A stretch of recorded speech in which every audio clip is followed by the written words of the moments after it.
sebagai moderator akan memandu kegiatan presentasi dan diskusi pada hari ini. Topik yang akan dibicarakan adalah mengenai blockchain basic a non-technical introduction in 25 steps. Selanjutnya sebelum memulai pada penyajian materi, izinkan saya memperkenalkan anggota kelompok 1 terlebih dahulu. Yang pertama di sini ada Maisara Anjur Alisa, lalu ada Nida Maria, lalu ada Nuril Lestari Putri, Malaya Rasari, Sylvia, Sisa Hairunisa, Adinda Kotumada, Elsa Putri, dan saya sendiri Kairanya Makasari.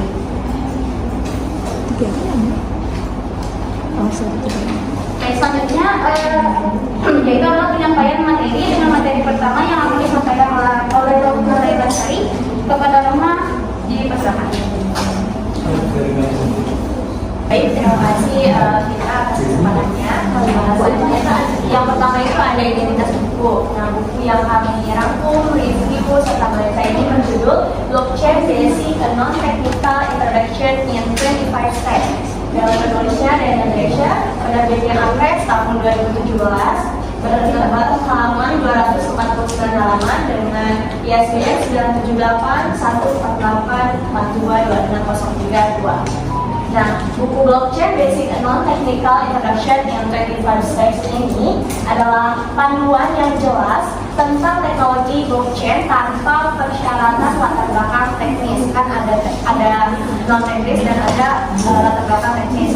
Itu tanpa persyaratan latar belakang teknis. Lalu buku ini dikemas dalam 25 bab yang menjelaskan tentang konsep dasar blockchain seperti transaksi, kriptografi, dan lain-lain dengan menggunakan bahasa yang mudah dimengerti oleh pembaca pemula atau orang awam. Baik, selanjutnya akan dibagikan oleh rekan saya. Terima kasih.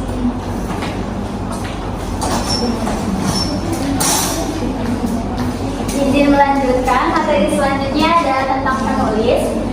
Buku ini ditulis oleh Daniel Driscoll, yaitu seorang profesional perbankan dengan pengalaman latar belakang yang mengesankan dalam perdagangan sekuritas elektronik. Ia juga memiliki wawasan berharga dalam otomatisasi, pembelajaran mesin, dan data besar dalam konteks perdagangan keamanan. Driscoll juga memiliki gelar doktor di bidang ekonometrik dari Universitas Teknik Berlin dan gelar MSc dalam rekayasa perangkat lunak dari Universitas Oxford.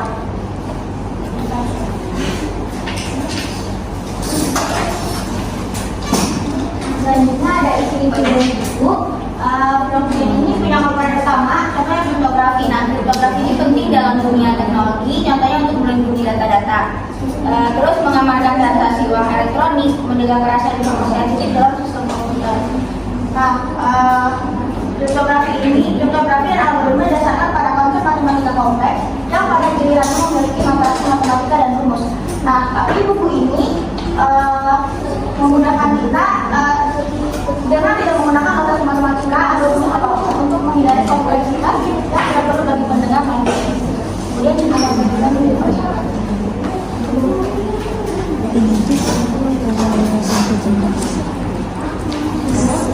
Baik, selanjutnya ini ada metafora dan analogi digunakan untuk memudahkan pemahaman. Buku ini terorganisir dalam 5 tahap, jadi kayak ada 5 begitu, dan per babnya tuh ada step by stepnya lagi, jadi ada beberapa langkah. Jadi kita pengen bangun pengetahuan tentang blockchain itu pelan-pelan, ada per tahap dan babnya. Struktur isi buku ini memudahkan kita mengerti blockchain secara santai dari yang paling dasar sampai yang lebih rumit, kayak belajar bahasa baru aja gitu. Dan buku ini tuh diciptakan biar kita tuh bisa paham tentang blockchain dengan cara yang nyaman, jadi gak ribet, mempermudah kita untuk mempelajari blockchain. Selanjutnya akan dilanjutkan oleh saya.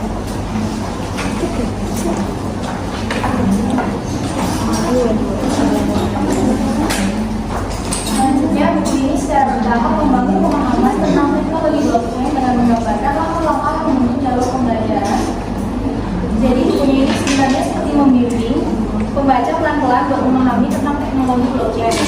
Jadi ngajarin langkah demi langkah dari yang paling dasar sampai kita bisa ngerti lebih dalam. Karena itu buku ini menjadi 5 tahap dan 25 step atau subtahap. Lalu buku ini menjelaskan terminologi yang digunakan dalam dunia blockchain. Seperti yang kita ketahui, dunia ini istilah teknis yang mungkin belum kita kenal. Buku ini membantu kita untuk mengulaskan istilah-istilah tersebut. Alasan mengapa buku ini diperlukan menjadi bahasan penting dalam buku ini. Ini membantu kita memahami mengapa teknologi ini sedang berproses, booming dan relevan dalam banyak aspek kehidupan, dari bisnis hingga keamanan data. Dan konsep-konsep individu yang membentuk teknologi. Terakhir, buku ini juga membahas konsep-konsep dasar dalam blockchain. Jadi seperti sedang merakit puzzle, setiap konsep itu kayak potongan puzzle yang akhirnya membuat kita paham cara kerja blockchain. Selanjutnya akan dilanjutkan oleh Izin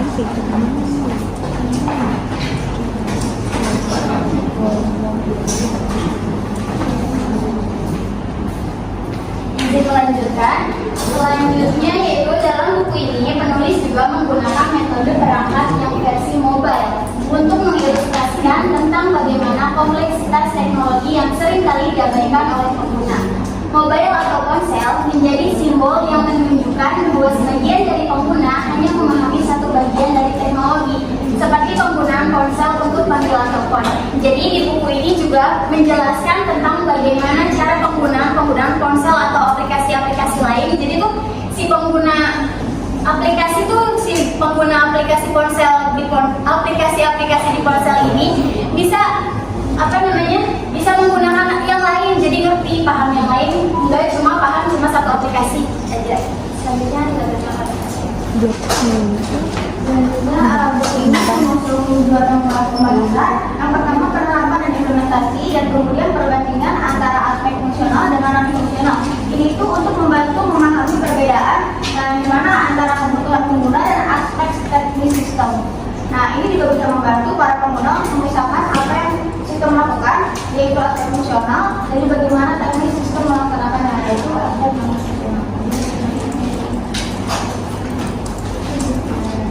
Jadi dalam demikian secara keseluruhan, buku ini tuh memberikan pemahaman mendalam tentang teknologi dan tantangan yang terlibat dalam pengembangan blockchain dengan menggunakan analogi, ilustrasi visual, dan pendekatan yang mudah dipahami untuk mendukung pembaca yang mungkin tidak memiliki latar belakang teknis yang kuat. Jadi jika teman-teman membaca buku blockchain ini, pemahamannya itu cukup bagus gitu untuk kita yang mulai mempelajari tentang blockchain. Selanjutnya kami dilanjutkan.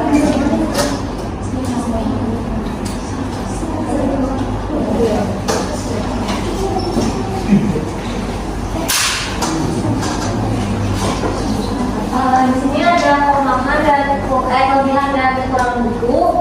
Dari kelebihan buku ini ada pemahaman dasar blockchain yang jelas, pertama. Yang kedua, pemahaman konsep dan teknis blockchain yang mudah dipahami karena mungkin dia kan step by step itu, jadi nggak ada yang terakhir ada penggunaan perbandingan yang mudah membaca.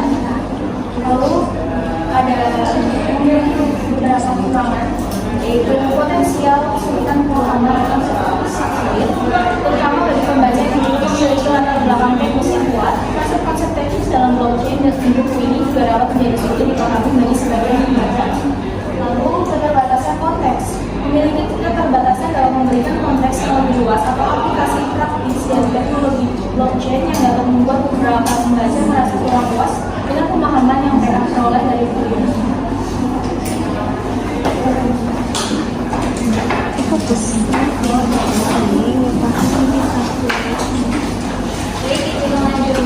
Pembahasan berikutnya mengenai review jurnal. Identitasnya judulnya adalah penerapan teknologi blockchain sebagai media pengaman proses transaksi e-commerce. Jurnalnya yaitu CESS, Journal of Computer Engineering, System and Science. Penulisnya Untung Raharja, Fathul Ain, M. Yusuf, dan Aulia Indayanti. Tahun publikasinya pada tahun 2020. Lalu yang kedua, bertujuan untuk memahami sejauh mana teknologi blockchain dapat diterapkan sebagai alat pengaman yang efektif dalam transaksi e-commerce. Nah, serta bagaimana hal tersebut dapat memberikan manfaat kepada pelanggan dan pemilik bisnis e-commerce. Lalu yang ketiga yaitu subjek penelitian. Nah, subjek penelitian ini merupakan Penerapan teknologi blockchain yang berfokus pada teknologi blockchain dan bagaimana teknologi ini digunakan dalam konteks pengamanan proses transaksi e-commerce. Lalu yang terakhir yaitu metode penelitian. Metodologinya yaitu analisis SWOT yang diantaranya kekuatan atau strength, kelemahan atau weakness, peluang, opportunities, dan ancaman atau threats yang digunakan dalam penelitian teknologi.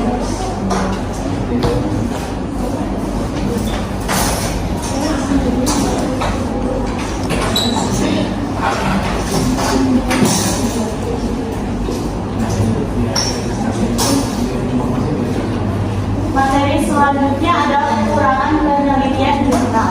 Yang pertama yaitu kurangnya pengantar mendalam. Jurnal ini memiliki pengantar yang cukup singkat dan tidak mendalam mengenai latar belakang, konteks, dan relevansi topik penelitian. Nah, yang kedua ada ketidakjelasan kontribusi baru.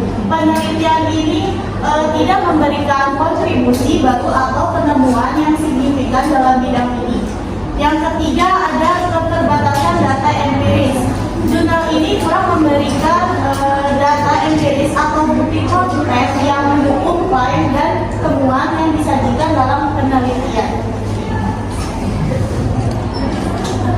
Selanjutnya ada kelebihan penelitian dalam jurnal ini. Yang pertama, pengantar yang jelas.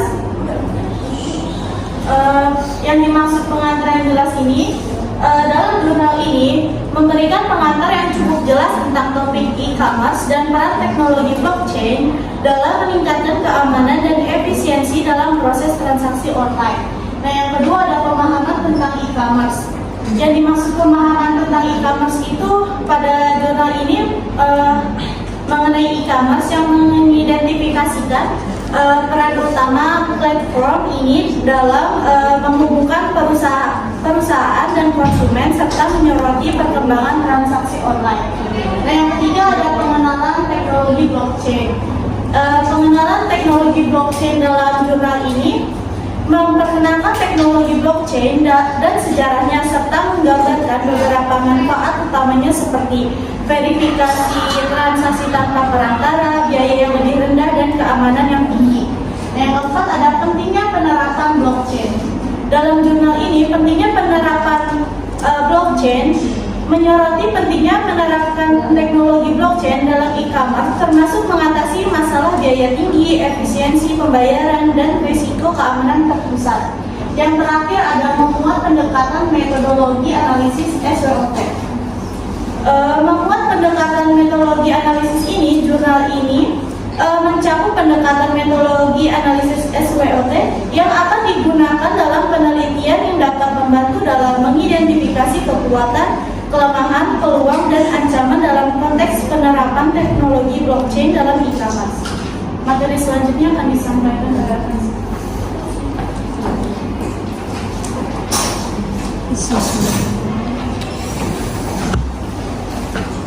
Oke, untuk materi selanjutnya saya akan membahas mengenai isi jurnal.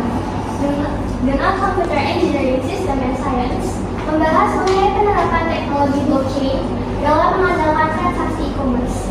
Penggunaan blockchain sendiri dapat memberikan keamanan dan efisiensi dalam proses transaksi. Lalu selanjutnya, blockchain merupakan sebuah ledger yang terdesentralisasi. Nah, mungkin teman-teman di sini bingung apa itu ledger. Ledger merupakan sebuah buku transaksi atau buku hitung yang mampu melacak saldo miliknya serta mencatat seluruh transaksi menggunakan sistem tertentu yang sudah ada. Lalu, untuk keamanan setiap ledger atau buku keuangan sangat perlu dijaga semaksimal mungkin karena dengan sistem terdesentralisasi ini tingkat keamanannya juga harus lebih tinggi. Lalu dibuat algoritma yang mampu memastikan serta memverifikasi setiap aktivitas transaksi. Nah, untuk penggunaan teknologi sendiri, untuk penggunaan teknologi blockchain sendiri dapat mengoptimalkan proses bisnis, mengurangi biaya operasional, dan memastikan keamanan data. Selain itu juga terdapat penggunaan teknologi blockchain untuk mengefisiensi manajemen identitas, membangun sistem pelacakan, dan mengidentifikasi keaslian produk. Lalu, untuk selanjutnya, dalam jurnal awal sendiri dikatakan bahwa blockchain lahir pada tahun 2009 yang bertujuan untuk merombak transaksi antara A dan B dapat terjadi tanpa adanya perantara secara langsung dan dapat dilakukan dalam waktu yang lebih singkat. Lalu dengan adanya blockchain ini tentu saja biayanya akan lebih murah dan bahkan jauh lebih aman dibandingkan transaksi yang ditawarkan bank atau institusi serupa lainnya. Nah, lalu untuk selanjutnya juga tadi sudah akan saya singgung sedikit mengenai metodologi penelitian SWOT. Yang pertama adalah kekuatan. Kekuatan dari blockchain sendiri adalah jaringan yang terdesentralisasi. Lalu kedua ada ekosistem blockchain yang tangguh dan sulit ditemukannya ruang untuk satu titik kegagalan. Lalu tidak ada kekurangan database dalam model blockchain pendistribusian dan transaksi. Nah, untuk dia sendiri adalah ketidaksepakatan dalam komunitas blockchain publik sering menyebabkan perpecahan yang secara permanen dapat memecah blockchain menjadi dua atau lebih. Nah, dalam hal ini itu beberapa pihak dapat menjadi sangat tertutup terkait sharing informasi. Bahasa-bahasanya. Tapi integrasi itu sangat penting dan bermanfaat. Lalu untuk selanjutnya ada peluang. Blockchain dapat dirancang untuk mengenkripsi data pribadi dengan kunci enkripsi yang dapat dilupakan atau untuk menyimpan data. Dan untuk ancamannya sendiri yang terakhir adalah masalah perpajakan. Nah, oke. Jadi bila teman-teman ingin mengetahui bagaimana sih e-commerce yang bagus dengan teknologi blockchain, teman-teman bisa akses di website pandawan.id. Baik, mungkin segitu saja penjelasan dari saya. Akan saya serahkan kembali kepada moderator. Terima kasih. Kasih kembali. Baik, kalau materi sudah selesai, izinkan saya membacakan kesimpulan materi kali ini. Buku Blockchain Basic and Non-Technical Introduction in 25 Steps menjelaskan teknologi blockchain tanpa menggunakan notasi matematika atau rumus yang rumit, memudahkan pemahaman bagi pendengar non-teknis. Buku ini membentuk jalur pembelajaran yang bertahap, mengenalkan teknologi, alasan mengapa blockchain diperlukan, dan konsep-konsep yang membentuknya. Penggunaan metafora dan analogi membantu dalam pemahaman, sementara buku ini terstruktur dalam 5 tahap dan 25 subtahap untuk membangun pengetahuan tentang blockchain. Jurnal ini membahas mengenai penelitian penerapan teknologi blockchain sebagai media pengaman proses transaksi e-commerce, menunjukkan bahwa teknologi ini memiliki potensi besar untuk meningkatkan keamanan transaksi online. Dengan memanfaatkan blockchain, integritas data transaksi dapat dijaga dengan baik, mencegah perubahan atau pemalsuan data, serta memungkinkan transparansi yang lebih besar dalam ekosistem e-commerce. Baik, sekarang akan dibuka sesi diskusi. Bagi penanya yang ingin bertanya, boleh mengangkat tangannya. Miss Rina? Berdiri, coba. Iya, takut. Iya. Jadi, bertanya, apa yang membedakan nama saya Miss Rina dari kelompok 2? Miss Rina apa yang membedakan buku ini dengan buku yang lainnya tentang blockchain? Baik, terima kasih. Selanjutnya,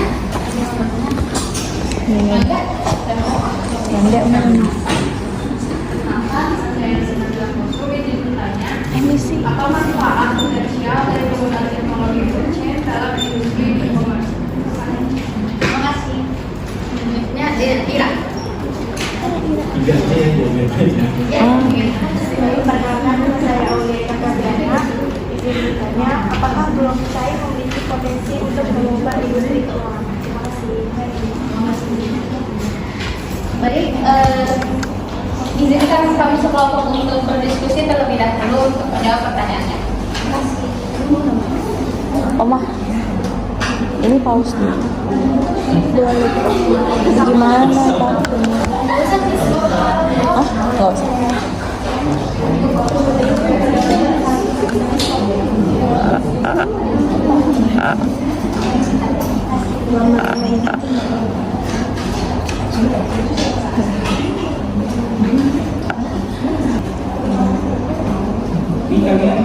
Iya, izin menjawab pertanyaan dari Nada. Tadi pertanyaannya, apa manfaat potensial dari penggunaan teknologi blockchain dalam industri e-commerce? Jadi manfaat potensial dari penggunaan teknologi blockchain dalam e-commerce ini meliputi adanya peningkatan keamanan transaksi, transparansi yang lebih jelas dalam ekosistem e-commerce, pengurangan biaya operasional, dan optimisasi proses bisnis. Sudah dijawab, benar?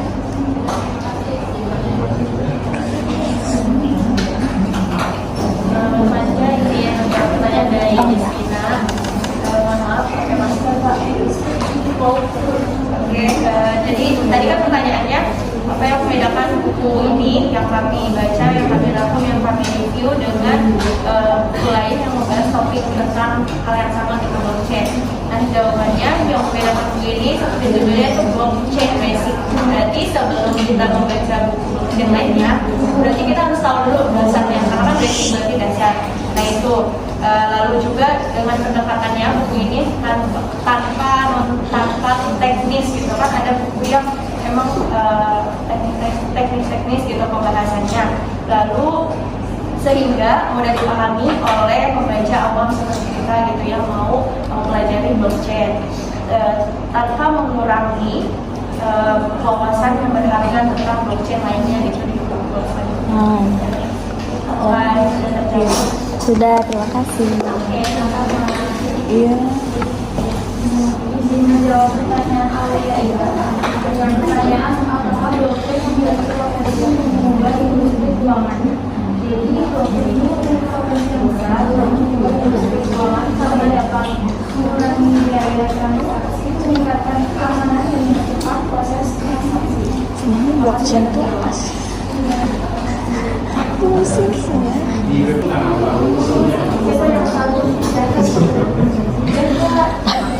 Apa kenapa? Enggak sih, ada di bingung sendiri dia. Soalnya tiba-tiba gini iya.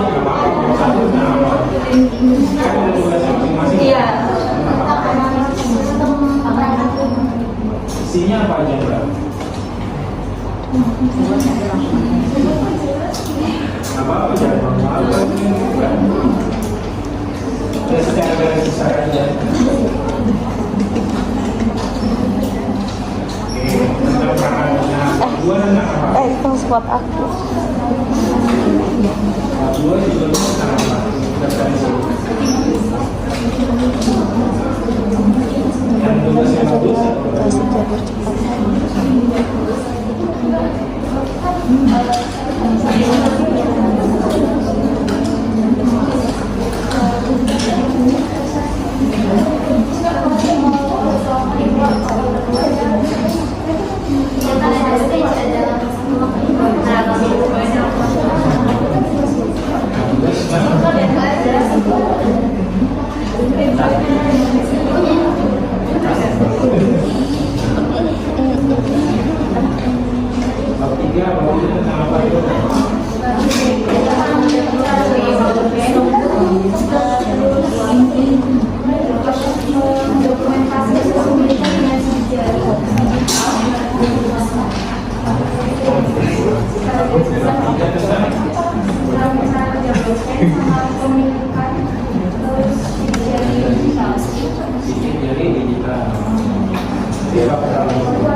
Keterbatasan dan bagaimana caranya mengatasi mereka. Jadi kan ini tuh kan mesin ya Kak. Kadang tuh ada yang ngebug gitu-gitunya. Di blockchain ini dijelasin juga keterbatasan dari penggunaan mesin ini, terus sama cara mereka dalam mengatasinya.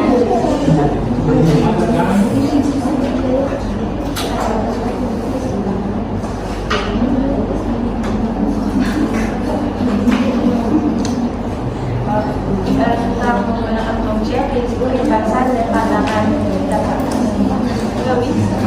Jadi blockchain itu sebenarnya fungsinya untuk mempermudah transaksi.